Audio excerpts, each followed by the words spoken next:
മിന്നുകെട്ട് ഭാഗം 10. രചന അവതരണം ദിവ്യരാജ്.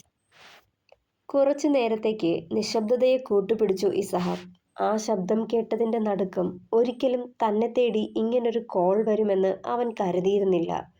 എന്താ ഇസഹാക്ക്, നിനക്കെന്നോട് ഒന്നും സംസാരിക്കാനില്ലേ? ഞാൻ വരും, നിന്റെ തണലിൽ നിന്നും അവളെ കൊണ്ടുപോകും. അമ്പാട്ടെ കുടുംബക്ഷേത്രത്തിൽ ഉത്സവത്തിൻ്റെ കൊടിയിറക്കുന്ന ദിവസം എൻ്റെ കൈകൾ കൊണ്ട് ഞാനവളെ. പകയോടെ അയാൾ പറഞ്ഞു നിർത്തി. തിരികെ മറുപടി പറയാൻ കൂടി കഴിയാതെ തറഞ്ഞു നിന്നുപോയി ഇസഹാക്ക്. എന്തിനാ അങ്കിൾ ഈ വാശി? ഞാനറിയുന്ന അമ്പാട്ട് മാധവൻ ഇതല്ല. മറ്റുള്ളവരെ സ്നേഹിക്കുന്ന, അകമഴിഞ്ഞ് സഹായിക്കുന്ന, നന്മയും സ്നേഹവും മാത്രം നിറഞ്ഞ ഹൃദയത്തിനുടമയാ ആ മാധവൻ. എങ്ങനെ സ്വന്തം മകളെ കൊന്നു തള്ളാൻ കഴിയുന്നത്? ഇസഹാക്ക് ഒച്ചയെടുത്തു. മതി, നോർത്ത്. നീ അറിയുന്ന മാധവൻ മരിച്ചു. ഇതയാളുടെ പുനർജന്മവാ. മഠത്തിൽ ചന്ദ്രനെ എനിക്കറിയാം.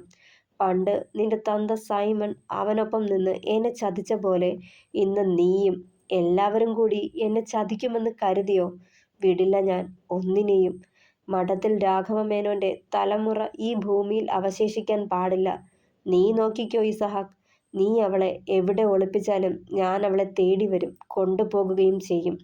എൻ്റെ ജാനകിയെ ഇല്ലാതാക്കിയതിനു പകരം ചെയ്യും ഞാൻ. ഇസഹാക്ക് എന്തെങ്കിലും ഒന്ന് പറയുന്നതിനു മുന്നേ കോൾ കട്ടാവുകയും ചെയ്തു. ഉടനെ അതേ നമ്പറിൽ തിരികെ വിളിച്ചപ്പോൾ സ്വിച്ച് ഓഫ് ആണെന്ന് പറയുന്നുണ്ടായിരുന്നു. ഷേ, ഡാമിറ്റ്. കൈമുഷ്ടി ചുരുട്ടി പിടിച്ചുകൊണ്ട് കോപമടക്കി ഇസഹാക്ക് ഉടനെ എബിയെ ഫോൺ ചെയ്തു. 2 റിങ്ങിൽ തന്നെ എബി കോൾ അറ്റൻഡ് ചെയ്തു. എന്തൊക്കെയോ കാര്യങ്ങൾ എബിയോട് പറഞ്ഞു കഴിഞ്ഞ് ക്യാബിൻ വിട്ട് പുറത്തേക്ക് പോയിരുന്നവൻ. അമ്മാളു, ഇതാ കീർത്തന, മൈ ബെസ്റ്റി. ഞങ്ങൾ സ്കൂൾ മുതലേ ഫ്രണ്ട്സാ. അപ്പൻ്റെ ഫ്രണ്ടിൻ്റെ മകളാ. ഒരേ ഒരു വീക്ക്നെസ്, തീറ്റ. എപ്പോഴും വിശപ്പാന്നേ പാവത്തിന്. പക്ഷേ ഈ കഴിച്ചു കൂട്ടുന്നതൊന്നും വയറ്റിൽ പിടിക്കുന്നില്ല. അതാ ഇങ്ങനെ മെലിഞ്ഞുണങ്ങി. കൊക്കോപ്പുഴുവിൻ്റെ ശല്യവാ. അടുത്തു നിന്ന് കണ്ണുരുട്ടുന്ന കീർത്തുവിനെ ഒന്നിളിച്ചു കാണിച്ചു ആനി. വെറുതെ പറയാ അമ്മാളു, അത്രയ്ക്ക് തീറ്റയൊന്നുമില്ല. പിന്നെ വെറുതെ ഇരിക്കുവല്ലോ, പഠിക്കുവല്ലേ, അപ്പോൾ വിശക്കും. വിശന്നാൽ എനിക്ക് കണ്ണ് കാണാൻ പറ്റില്ല. അതാ. അവൾ പറഞ്ഞത് കേട്ടതും അമ്മാളുവിന് ചിരി പൊട്ടി. ക്ലാസ്സിൽ എല്ലാവരെയും ഇതിനോടകം അമ്മാളുവിന് പരിചയപ്പെടുത്തിയിരുന്നു ആനി. ക്ലാസ് തുടങ്ങാനുള്ള ബെല്ലടിച്ചതും എല്ലാവരും നിശബ്ദരായി. ഈ സമയം ക്ലാസ്സിലേക്ക് കയറി വന്ന ആളിനെ കണ്ടതും അമ്മാളുവിൻ്റെയും ആനിയുടെയും കണ്ണുകൾ സംശയത്താൽ കുറുകി. കുറച്ചു മുന്നേ തങ്ങളുടെ രക്ഷകനായി വന്ന അതേ ആൾ. പുഞ്ചിരിയോടെ ക്ലാസ്സിൽ കയറി വന്നതും എല്ലാവരും അയാളെ വിഷ് ചെയ്തു. തിരികെ പുഞ്ചിരിയോടെ നോക്കിക്കൊണ്ട് എല്ലാവർക്കും അവനെ പരിചയപ്പെടുത്തി. ഹലോ, ഞാൻ ശിവദർശൻ, നിങ്ങളുടെ പുതിയ ലെക്ചറർ ആണ്. ഈ നേരം അവൻ്റെ നോട്ടം അവന് തന്നെ ഉറ്റുനോക്കിയിരിക്കുന്ന അമ്മാളുവിലായിരുന്നു. പുഞ്ചിരിയോടെ അവളിൽ നിന്നും നോട്ടം മാറ്റി. അപ്പോ നമുക്കൊന്ന് പരിചയപ്പെടാം അല്ലേ? അമ്മാളുവിനെ നോക്കിയാണ് അവനത് പറഞ്ഞത്. ക്ലാസ്സിലെ മുന്നിലെ നിരയിലെ പെൺകുട്ടിയിൽ നിന്നും എല്ലാവരെയും പരിചയപ്പെടാൻ തുടങ്ങി. അമ്മാളുവിൻ്റെ ഊഴം എത്തിയപ്പോൾ ദർശൻ പാതിയെ അവളുടെ അടുത്തേക്ക് ചെന്നു. അമ്മാളു. കേട്ടില്ല? അമ്മാളുവിൻ്റെ പേര് പറഞ്ഞതും ചെവിയിൽ കൈവച്ച് കാതു കൂർപ്പിച്ച പോലെ കാട്ടി. അമ്മാളു അവനെ നോക്കി നെറ്റി ചുളിച്ചു. മനസ്സിലായില്ല. ഒന്നുകൂടി പറയൂ. അമ്മാളു, അവൾ ഉച്ചത്തിൽ പറഞ്ഞു. ഓക്കെ മാളു, ബാക്കി പറയൂ, അവൻ ചിരിയോടെ പറഞ്ഞു. അത് കേട്ടതും അവൾ അവനെ ഒന്ന് കൂർപ്പിച്ചു നോക്കി. ഇതെല്ലാം കണ്ട് അടുത്തിരുന്ന ആനി വായ പൊളിച്ചിരുന്നു പോയി. മാളുവല്ല, അമ്മാളു. ആയിക്കോട്ടെ, എനിക്കങ്ങനെ വിളിക്കുന്നതാ എളുപ്പം. അവളെ കളിയാക്കുന്ന പോലെ പറഞ്ഞു. ഞാൻ മാരീഡാ. അതൊന്നും സാരമില്ല, കൂളായി പറഞ്ഞതും. അമ്മാള് കണ്ണു മിഴിച്ച് അവനെ നോക്കി. അല്ല, ഞാൻ ഉദ്ദേശിച്ചത് പഠിക്കാൻ അതൊന്നും ബാധകമല്ലെന്നാ. ഹസ്ബൻഡ്, അച്ഛൻ, അമ്മ, ബാക്കി പറയൂ. അതൊക്കെ എന്തിനാണെന്നുള്ള അർത്ഥത്തിൽ അവനെ നോക്കി. ഒന്ന് പറയൂ കുട്ടി, അറിയട്ടെ. പുഞ്ചിരിയോടെ പറഞ്ഞതും അമ്പരപ്പോടെ അവനെ നോക്കി തന്നെ പറയാൻ തുടങ്ങി. ശരി, കുട്ടി ഇരുന്നോളൂ. വീണ്ടും ചിരിച്ചവൻ. ഇതെന്ത് ജീവിയാ, എന്തിനും ചിരിയാണല്ലോ എന്നുള്ള രീതിയിൽ അവനെ നോക്കിയ ശേഷം അവൾ ഇരുന്നു. ആനിയോടും എന്തൊക്കെയോ ചോദിച്ചു. ദർശൻ പോയി കഴിഞ്ഞതും ആനി അവളെ ഒന്നിരുത്തി നോക്കി. എന്താ ആനി? അല്ല, രാവിലെ മുതൽ ഞാൻ ശ്രദ്ധിക്കുക. മാരീഡാന്ന് അറിയിക്കാൻ വേണ്ടിയല്ലേ ഈ സിന്ദൂരവും മിന്നുമൊക്കെ ഇട്ടേക്കുന്നേ? അതിന് എന്നിട്ട് എല്ലാവന്മാർക്കും നിന്നെ കാണുമ്പോഴാണല്ലോ ഇത്ര ഇളക്കം. അതെന്താന്ന് ആലോചിക്കുമായിരുന്നു. കല്യാണം പോലും കഴിക്കാത്ത ഞാനിവിടെ അടുത്തിരുന്നിട്ട് നെവർ മൈൻഡ്. ഒരു ദീർഘനിശ്വാസത്തോടെ പറഞ്ഞു നിർത്തിയതും അമ്മാളും അവളെ കൂർപ്പിച്ചു നോക്കി. നിന്റെ ഇച്ഛായനോട് ഞാൻ തന്നെ പറഞ്ഞോളാം, നിന്നെയും കൂടെ പെട്ടെന്ന് കെട്ടിച്ചു വിടാൻ. അതാവുമ്പോ നിനക്കും ഇതൊക്കെ ഇട്ട് കോളേജിൽ വരാലോ. അപ്പോ എല്ലാവരും നിന്നെയും നോക്കും. അത് മതിയോ? ഓ പിന്നെ, നെറ്റിയിൽ സിന്ദൂരവും കഴുത്തിലൊരു മിന്നും ചാർത്താൻ എന്നതിനാ കല്യാണം കഴിക്കുന്നേ? വെറുതെ അങ്ങ് ഇട്ടാൽ പോരെ? പറഞ്ഞുകൊണ്ട് പിറുപിറുത്തുകൊണ്ട് പറഞ്ഞതും. Silence please. ആനിയെ രൂക്ഷമായി നോക്കിക്കൊണ്ട് ദർശൻ പറയുന്നുണ്ടായിരുന്നു. തലയാട്ടിക്കൊണ്ട് മുഖം കുനിച്ചിരുന്നവൾ. എല്ലാ കുട്ടികളെയും പരിചയപ്പെട്ട ശേഷം ക്ലാസ് എടുത്തു തുടങ്ങി ദർശൻ. ഇടയ്ക്കിടെ അവന്റെ കണ്ണുകൾ അമ്മാളുവിനെ തേടി ചെന്നു. അമ്മ പക്ഷേ ഇതൊക്കെ ശ്രദ്ധിച്ചില്ല. പക്ഷേ ആനി ഇതെല്ലാം കാണുന്നുണ്ടായിരുന്നു. ഉച്ചഭക്ഷണം കഴിച്ചു കഴിഞ്ഞ് പുറത്തേക്കിറങ്ങിയതായിരുന്നു അമ്മാളു. കുറച്ചു ദൂരം മുന്നോട്ട് നടന്നതും അവൾക്ക് മുന്നിലായി ശ്രീനാഥ് വന്നു നിന്നു. അവനെ കണ്ടതും ഭയം തോന്നി അമ്മുവിന്. പേടിയോടെ അവനെ താണ്ടി മുന്നോട്ട് നടക്കാൻ തുടങ്ങിയതും കൈത്തണ്ടയിൽ അവന്റെ പിടി വീണു. വിട്, വിട്, എനിക്ക് പോണം. അവന്റെ കൈ വിടുവിക്കാൻ പറയുമ്പോഴും വാക്കുകൾ ഇടറി അവളുടെ. അമ്മാളു ഇസഹാക്ക് ജോൺ കുരിശുമറ്റം, അതല്ലേ തന്റെ ഫുൾ നെയിം? വശ്യമായി ചിരിച്ചുകൊണ്ട് ഒരു ഭാവവ്യത്യാസവും ഇല്ലാതെ താടി ഒഴിഞ്ഞവൻ. അവളുടെ പേര് അവന്റെ നാവിൽ നിന്ന് കേട്ടതും മിഴിഞ്ഞു വന്നു അവളുടെ കണ്ണുകൾ. അതേന്ന് തലയാട്ടുമ്പോഴും ഭയം കാരണം കണ്ണുകൾ പിടയുന്നുണ്ടായിരുന്നു. PG ഫസ്റ്റ് ഇയർ അല്ലേ? ഞാൻ സെക്കൻഡ് ഇയർ ആണ്. കയ്യിൽ കരുതിയ സിഗരറ്റ് വായിൽ വെച്ചു, പക്ഷേ അത് കത്തിച്ചില്ല. പേടിക്കണ്ട അമ്മാളു, ഞാൻ നിന്നെ ഒന്നും ചെയ്യില്ല. ഒത്തിരി ഇഷ്ടം മാത്രം. അവനത് പറയുമ്പോഴും അവന്റെ കൈ വിടുവിക്കാൻ നോക്കുകയായിരുന്നു അമ്മാളു. വിടെന്നെ, വിട്, വിടെന്നെ. വീണ്ടും അവന്റെ കൈകൾ വിടുവിക്കാൻ ശ്രമിച്ചു. പതിയെ അവനൊന്ന് കൈ അയച്ചതും അമ്മു അവനെ രൂക്ഷമായി നോക്കിക്കൊണ്ട് മുന്നോട്ടോടി. ഡാ നാഥേ, എന്താടാ ഇതൊക്കെ? രാവിലെ മുതൽ ഞാൻ ശ്രദ്ധിക്കുക. നിനക്ക് അവളിൽ ഒരു നോട്ടമുള്ള പോലെ. എന്താടാ കാര്യം? അവനെ ഒന്നിരുത്തി നോക്കി വിഷ്ണു.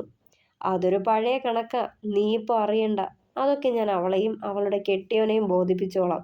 ചുണ്ടുകോട്ടി ചിരിച്ചുകൊണ്ട് മുന്നോട്ട് നടന്നു ശ്രീനാഥ്. വിഷ്ണു ശ്രീനാഥ് പറഞ്ഞതിനർത്ഥം മനസ്സിലാവാതെ അവനെ തന്നെ നോക്കി നിന്നു. ക്ലാസ്സിലെത്തിയിട്ടും അമ്മാളുവിന്റെ നെഞ്ചിടിപ്പ് വിട്ടുപോയില്ല. നെഞ്ചിൽ കൈവച്ച് കിതപ്പാറ്റുന്നവളെ തന്നെ നോക്കി ആനി. എന്താ അമ്മു, എന്താ പറ്റിയത്? എന്തിനാ നീ ഇങ്ങനെ കിതയ്ക്കുന്നത്? അവൾ തിരക്കി. അതോ, അയാളില്ലേ, ആ ശ്രീനാഥ്. അയാളെ ഞാൻ കണ്ടിരുന്നു. അയാൾ എന്നെ തടഞ്ഞു നിർത്തി. ഇതാ ഞാൻ നേരത്തെ പറഞ്ഞത്. എന്തൊക്കെയോ ചീർഞ്ഞു നാറുന്നുണ്ട്. ആനി മുഖം കൂർപ്പിച്ചു. ആ, അതെന്താന്നോ ആനി? അപ്പുറത്ത് ഒരു തുരപ്പനെലി ചത്ത് കിടക്ക, അതാവും. തൊട്ടടുത്തിരുന്ന് കീർത്തന ഒരു പാക്കറ്റ് ലേസ് പൊട്ടിച്ച് വായിലേക്ക് കുത്തി തിരുകിക്കൊണ്ട് പറഞ്ഞതും ആനി അവളെ കൂർപ്പിച്ചൊന്ന് നോക്കി. ക്യാബിൽ അക്ഷമനായി ഇരിക്കുകയായിരുന്നു ഇസഹാക്ക്. മനസ്സ് മുഴുവൻ നേരത്തെ വന്ന ഫോൺ കോൾ ആയിരുന്നു. കോളേജിനുള്ളിൽ അമ്മു സേഫാണ്. പക്ഷേ പുറത്തിറങ്ങുമ്പോൾ എന്ത് സംഭവിക്കാം? ചുറ്റും ശത്രുക്കളാണ്. അവൾക്ക് ഒരു പോറല് പോലും ഏൽക്കാതെ സംരക്ഷിക്കണം, അവൻ ഓർത്തു. ഈ സമയം അവിടേക്ക് എബി കയറി വന്നു. എബിയെ കണ്ടതും അവന്റെ മുഖം തെളിഞ്ഞു. എബി, പോയ കാര്യം എന്തായടാ? അയാളെക്കുറിച്ച് എന്തെങ്കിലും അറിയാൻ കഴിഞ്ഞോ? ആ, അതൊക്കെ അവിടെ നിൽക്കട്ടെ. നീ എന്നതാ പറഞ്ഞത്? അമ്പാട്ട് മാധവൻ നിന്നെ വിളിച്ച് ഭീഷണിപ്പെടുത്തിയെന്നോ? അതും ഫോണിൽ? അവനെ പുച്ഛിച്ചു നോക്കി എബി. അതെ, എന്താടാ കാര്യം? എന്നതാന്ന് പറയ്, അക്ഷമനായി ചോദിച്ചു ഇസഹാക്ക്. എന്നാ പിന്നെ അയാൾ സ്വർഗത്തിൽ നിന്നാവും നിന്നെ വിളിച്ചത്, അല്ലാതെ പിന്നെ. വീണ്ടും ചുണ്ടുകോട്ടി. നീ എന്നതാടാ പറഞ്ഞു വരുന്നത്? മനുഷ്യനെ വെറുതെ ടെൻഷൻ അടിപ്പിക്കാതെ എന്നതേലും പറയബി. ഇസഹാക്ക് ചൂടായി. ഡാ, അയാൾ മരിച്ചിട്ട് 2 മാസം കഴിഞ്ഞു. വാട്ട്? കേട്ടത് വിശ്വസിക്കാൻ കഴിയാതെ ഇരുന്ന ഇരിപ്പിൽ നിന്ന് ചാടി എഴുന്നേറ്റു Isahak. Yes man, he's no more. നീ പറഞ്ഞത് വിശ്വസിക്കാമോ? കേട്ടതിന്റെ നടുക്കം മാറാതെ വീണ്ടും ചോദിച്ചു ഇസഹാക്ക്. പിന്നെ മോൻ എന്താ കരുതിയത്? ഞാൻ കള്ളം പറയുവാണെന്നോ? സത്യവാ ജോൺ, അമ്പാട്ടെ മാധവൻ ഇന്ന് ജീവനോടില്ല. അയാൾക്ക് ജീവപര്യന്തം തടവ് ശിക്ഷയായിരുന്നു വിധിച്ചിരുന്നത്. 2 മാസം മുന്നേ ജയിലിൽ വെച്ച് അയാൾ മരിച്ചത് സൈലന്റ് അറ്റാക്ക് ആയിരുന്നു എന്ന് അവിടുത്തെ സൂപ്രണ്ടാ പറഞ്ഞത്. ജയിലിൽ വച്ച് തന്നെ മരണം ഉറപ്പിച്ചിട്ട ഹോസ്പിറ്റലിലേക്ക് മാറ്റിയതും മറ്റു ക്രമങ്ങൾ ചെയ്തതും. എബി അത് പറഞ്ഞു നിർത്തുമ്പോൾ അമ്പരപ്പും ഭയവും ആദ്യമൊക്കെ നിറഞ്ഞു അവന്റെ കണ്ണുകളിൽ. എബി, അപ്പൊ ചന്തുമാമയും എന്നെയും അമ്പാട്ട് മാധവന്റെ പേരിൽ വിളിച്ചത് ആരായിരിക്കും? മാധവനല്ലാതെ അമ്മാളുവിന് മറ്റൊരു ശത്രുവോ? പക്ഷെ അതാര്? എന്തിനാവും അയാൾ സ്വന്തം വ്യക്തിത്വം മറച്ചുവെച്ച് മാധവന്റെ പേര് കടമെടുത്തത്? ഓർത്തിട്ട് ഭ്രാന്ത് പിടിക്കായ ബി. തെളിഞ്ഞിരിക്കുന്ന ശത്രുവിനേക്കാൾ അപകടകാരിയാവും മറഞ്ഞിരിക്കുന്ന ആ ശത്രു. നെറ്റി ഒഴിഞ്ഞുകൊണ്ട് പറയുന്നുണ്ടായിരുന്നു ഇസഹാക്ക്. ജോൺ, മാധവൻ മരിച്ച വിവരം ചന്തുമാമ അറിഞ്ഞിട്ടുണ്ടാവില്ല. അയാൾ ജീവനോടെ ഉണ്ടെന്നല്ലേ ചന്തുമാമ വിശ്വസിക്കണത്? അത് മാത്രമല്ല എബി, മാധവന്റെ പേരിൽ ഒരു കോൾ ചന്തുമാമയെ തേടിയും എത്തിയിരുന്നു. അയാൾ ജയിലിൽ നിന്നും റിലീസായെന്ന ചന്തുമാമ കരുതുന്നത്. എന്നാലും അമ്മാളുവിന്റെ ആ ശത്രു ആരാവും? ഇങ്ങനെ അറിയാ? തലമുടി വലിച്ചു പിടിച്ച് പിന്നിലേക്ക് മാടി ഒതുക്കി വെച്ചുകൊണ്ട് ആദിയോടെ ചേറിലേക്കിരുന്നവൻ. ഒരുപക്ഷെ ചന്തുമാമയ്ക്ക് പറയാൻ കഴിയുമായിരിക്കും. സൈമൺ അങ്കിളിനും മാധവനും ചന്തുമാമയും ഉറ്റ സുഹൃത്തുക്കളായിരുന്നില്ലേ? മാധവന് അമ്മാളുമല്ലാതെ വേറെ മകനോ മകളോ അങ്ങനെ ആരെങ്കിലും ഉണ്ടാവുമോ? അറിയില്ല എബി. ഞാൻ എന്തായാലും ചന്തുമാമയോട് ചോദിക്കാം. ഒന്ന് ദീർഘമായി നിശ്വസിച്ചുകൊണ്ട് പറഞ്ഞു ഇസഹാക്ക്. എന്നാലും ജോൺ, അമ്മാളുവിന്റെ ജീവന് ഭീഷണിയുള്ളപ്പോൾ ഇപ്പോൾ കോളേജിൽ അയക്കേണ്ടായിരുന്നു, ആദിയോടെ പറഞ്ഞു എബി. ഏയ്, അവിടെ അവൾ എൻ്റെ കരങ്ങളിലെ പോലെ സേഫാ ജോൺ. അവളുടെ പിന്നാലെ തന്നെ എൻ്റെ ആളുകളുണ്ട്. അവൻ നോക്കിക്കോളും അവളെ. ഒരു ശത്രുവും അവളെ അതിനകത്ത് കയറി തൊടില്ല. പറയുമ്പോൾ ഒരു പുഞ്ചിരി വിരിഞ്ഞു അവന്റെ ചുണ്ടുകളിൽ. അതാരാടാ? സംശയത്തോടെ അവനെ നോക്കി എബി. നീ അറിയും, ബദ്രി മഹാദേവ്. ഏത്? അതിൽ ചെന്ന് ട്രെയിനിങ്ങിനിടെ ഒളിച്ചോടിയ നമ്മുടെ ബദ്രിയോ? ചിരിയോടെ ചോദിച്ചു. ആടാ, പക്ഷേ കോളേജിൽ അവൻ മറ്റൊരു പേരിൽ, മറ്റൊരു ഐഡന്റിറ്റിയില്ല. അമ്മുവിന് വേണ്ടിയാ ഞാൻ അവനെ അവിടെ കൊണ്ടെത്തിച്ചത്. നീ പറഞ്ഞത് നേരാ. അവൻ അവിടെ ഉണ്ടെങ്കിൽ ഒരുത്തലും അവനെ തൊടില്ല. കളരിപ്പയറ്റ്, ഗുസ്തി, നാടൻ തല്ല് എല്ലാം വശമുണ്ട് അവന്റെ കയ്യിൽ. Oh god Aby, I'm late. അമ്മുവിനെയും ആനിയെയും പിക്ക് ചെയ്യാൻ പോണം. ഞാൻ ഇറങ്ങാം. ഇനി എന്തെങ്കിലും ഉണ്ടെങ്കിൽ ഞാൻ വിളിക്കാം. പറയുന്നതിനൊപ്പം കാറിന്റെ ചാവിയും കയ്യിലെടുത്ത് പുറത്തേക്ക് ഇറങ്ങിയിരുന്നവൻ. ഈ ഇച്ചായൻ ഇതെവിടെ പോയി കിടക്കുക? മര്യാദയ്ക്ക് കോളേജ് ബസ്സിൽ പോയാ മതിയായിരുന്നു. സമയത്ത് വീട് പിടിച്ചേനെ. ഇതിപ്പോ ഇവിടുത്തെ വാച്ച്മാൻ വീട്ടിലെത്തിയാലും നമ്മൾ ഇവിടെ നിൽക്കേണ്ടി വരുമെന്നാ തോന്നുന്നത്. താടിക്ക് കയ്യും കൊടുത്ത് വാകച്ചോട്ടിലിരുന്നു ആനി. തൊട്ടടുത്തായി തന്നെ അമ്മാളവും. ഈ സമയം ദർശൻ അവിടേക്ക് വന്നു. എന്താടോ, വീട്ടിലേക്ക് പോകുന്നില്ലേ? രണ്ടാളും. പതിവ് പുഞ്ചിരി മുഖത്ത് തെളിഞ്ഞു അവന്റെ. അവനെ കണ്ടതും രണ്ടാളും ചാടി എഴുന്നേറ്റ് നിന്നു. അത് സർ, ഇച്ചായൻ വരുമെന്ന് പറഞ്ഞു, അതാ. 3:30 ക്ലാസ് കഴിയുമെന്ന് തൻ്റെ ഇച്ചായൻ അറിയില്ലേ? അമ്മുവിനെ നോക്കിക്കൊണ്ട് ചോദിച്ചു. അറിയാം, ഇച്ചായന് എന്തെങ്കിലും എമർജൻസി ഉണ്ടാവും. അമ്മു അത് പറഞ്ഞു നിർത്തുമ്പോൾ ഇസഹാക്കിന്റെ കാർ ഗേറ്റ് കടന്ന് വരുന്നുണ്ടായിരുന്നു. ആ, ഇച്ചായൻ വന്നു പറഞ്ഞുകൊണ്ട് ആനി ബാഗ് കയ്യിലെടുത്തു. എന്നാ ശരി, ഞാനും ഇറങ്ങാം. പുഞ്ചിരിയോടെ പറഞ്ഞുകൊണ്ട് ദർശനും പാർക്കിംഗ് ഏരിയയിലേക്ക് പോയി. ഞാൻ ലേറ്റായല്ലേ ആനി? ഐ എം സോറി, ഇച്ചിരി പണിയുണ്ടായിരുന്നു, അതാ. അമ്മുവിന്റെ മുഖത്തു നിന്ന് കണ്ണെടുക്കാതെ പറഞ്ഞു ഇസഹാക്ക്. ആണോ?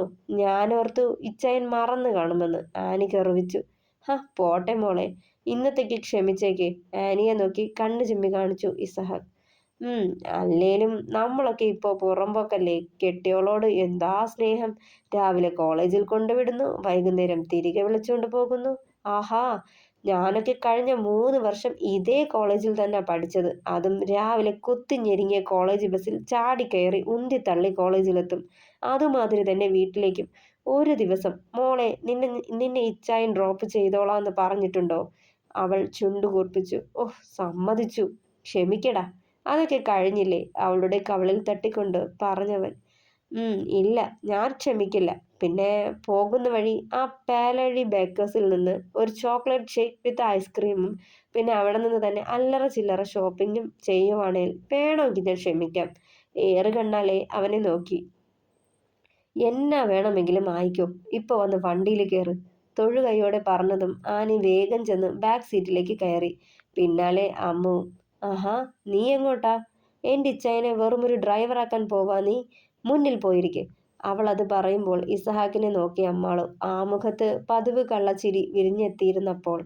അവരുടെ കാർ ഗേറ്റ് കടന്ന് പുറത്തേക്ക് പോയതും ദൂരെ നിന്ന് ഇതെല്ലാം കണ്ടുകൊണ്ട് ശ്രീനാഥ് നിന്നു ഗൂഢമായൊരു പുഞ്ചിരിയോടെ. ആനി പറഞ്ഞതുപോലെ പാലഴി ബേക്കേഴ്സിന് മുന്നിൽ കാർ നിർത്തി. 3 പേരും കൂടി അകത്തേക്ക് കയറി. ഇച്ചായന് എന്താ വേണ്ടത്? അവന്റെ പോക്കറ്റിൽ നിന്നും വാലറ്റ് എടുത്തുകൊണ്ട് ചോദിച്ചു ആനി. ഓ, എനിക്കൊന്നും വേണ്ടായേ. നിനക്കും അമ്മുവിനും എന്താ വേണ്ടതെന്ന് വെച്ചാൽ വാങ്ങിക്കോ, ചിരിയോടെ പറഞ്ഞവൻ.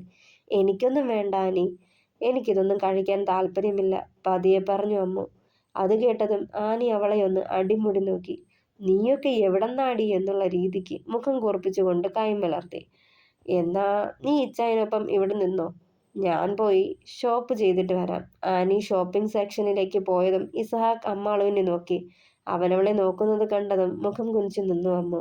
അമ്മു പതിയെ വിളിച്ചതും മുഖമുയർത്തി അവനെ നോക്കി. നമുക്ക് അവിടെ ഇരുന്നാലോ? അടുത്ത് കിടന്ന ചെയറുകളിലേക്ക് ചൂണ്ടിക്കൊണ്ട് ചോദിച്ചു. അതേ എന്ന് തലയാട്ടിക്കൊണ്ട് അവന് പിന്നാലെ പോയവൾ. അവന് തൊട്ടടുത്തായുള്ള ചെയറിൽ അവളിരുന്നു. ഇസഹാക്ക് പതിയെ അമ്മുവിന്റെ വലതു കൈ തന്റെ കൈക്കുള്ളിലാക്കിയതും പിടപ്പോടെ കൈ വലിക്കാൻ നോക്കിയ അവൾ. ഒന്ന് കൂർപ്പിച്ചു നോക്കിക്കൊണ്ട് ചുണ്ടുകൂട്ടി ഉമ്മ കാണിച്ചവൻ പതിയെ ചുറ്റിലും ഒന്ന് കണ്ണോടിച്ചുകൊണ്ട് അവളുടെ കൈ പിടിച്ചെടുത്ത് ചുണ്ടോട് ചേർത്തു. പിടച്ചിലോടെ അവനെ കണ്ണുമിഴിച്ചു നോക്കിയതും കള്ളച്ചിരി വീണ്ടും തെളിഞ്ഞു ആ മുഖത്ത്. അമ്മു, അവന്റെ പതിഞ്ഞ സ്വരം കേട്ടതും മുഖമുയർത്തി അവനെ നോക്കിയവൾ. എങ്ങനുണ്ടായിരുന്നു കോളേജിലെ ഫസ്റ്റ് ഡേ? നല്ലതായിരുന്നു. ഒരുപാട് സന്തോഷം തോന്നി. ഞാൻ ഒരിക്കലും ഇനിയും പഠിക്കാൻ കഴിയുമെന്ന് കരുതിയില്ല. ഇപ്പോ ഒരുപാട് സന്തോഷം തോന്നാ ഇച്ചായ. പുഞ്ചിരിയോടെ പറയുന്ന പെണ്ണിന്റെ കണ്ണുകളിൽ തെളിഞ്ഞു കാണാമായിരുന്നു അവളുടെ മനസ്സിന്റെ സന്തോഷം.